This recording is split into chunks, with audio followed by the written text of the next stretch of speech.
பல மாற்றங்களுடன் வந்து பாத்தீங்க அப்படின்னா சென்னை வந்து இன்னைக்கு களம் இறங்க போறாங்க. இன்னைக்கு சென்னை வந்து பாத்தீங்க அப்படின்னா அவங்களுக்குள்ள இருக்கிற அந்த ஒற்றுமையை நீங்க பார்க்க போறீங்க இந்த கேம்ல. அவங்களுடைய ஒவ்வொருத்தருடைய இன்புட்டை வந்து அவுட்புட்டை வந்து அவங்க எப்படிலாம் வந்து இன்னைக்கு ரிலீஸ் பண்ண போறாங்க, அவங்க வந்து வெளியே காட்ட போறாங்கிறதா சென்னையோடைய பலமே. அது அத்தனையும் வந்து இன்னைக்கு மேட்ச்ல வந்து வெளியே போகுது. பிளேயிங் 11ல ஏதாவது மாற்றம் இருக்குமா அப்படின்னா கண்டிப்பா மாற்றம் இருக்கும். அந்த பிளேயிங் 11 மாற்றத்துக்கு வந்து பிளம்பிங் வந்து இது வரைக்கும் ஒத்துக்காமையே இருந்தாரு. இப்ப வந்து மனசு மாறி இல்ல நம்ம வந்து மாத்தி தான் ஆகணும் அப்படின்னு சொல்லிட்டு இப்ப பிளேயிங் 11லயே வந்து ஒரு சில மாற்றங்கள்லாம் நடக்க போகுது. அது வந்து பாத்தீங்க அப்படின்னா கண்டிப்பா சென்னை சூப்பர் கிங்ஸுக்கு எந்த அளவுக்கு வந்து பலத்தை கொடுக்க போகுதுங்கிறத பொறுத்து இருந்தா பார்க்கணும். டாஸ் வின் பண்ணா பேட்டிங் எடுத்துருங்க, இதை பத்தி யோசிக்கவே யோசிக்காதீங்க.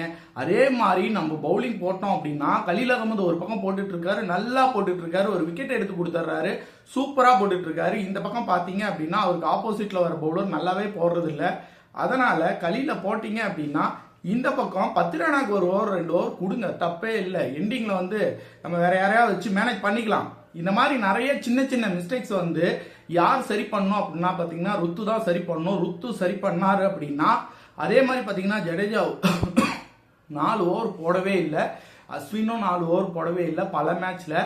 இதுக்கு நீங்க வந்து இதை நீங்க கரெக்டா ஒரு 5 பவுலர் எடுத்தா 5 பவுலர் 4 ஓவர் அடி வாங்கினாலும் பரவாயில்ல, மாத்தி மாத்தி கொடுங்க, சர்க்கிள் மாத்தி மாத்தி கொடுங்க. இந்த மாதிரி எல்லாம் பண்ணீங்க அப்படின்னா மேட்ச் வின் பண்றதுக்கான வாய்ப்புகள் இருக்கு. இன்னைக்கு தரமான ஒரு 11 வந்து கொண்டு வர போறாங்க. அந்த தரமான 11 வச்சு சென்னை சூப்பர் கிங்ஸ் வந்து பாத்தீங்கன்னா தன்னோட 2வது வெற்றியை கண்டிப்பாக உறுதியாக பதிவு பண்ணும் அப்படிங்கறதா நம்மளுடைய ப்ரெடிக்ஷன். பார்ப்போம் என்ன நடக்குது அப்படின்னு.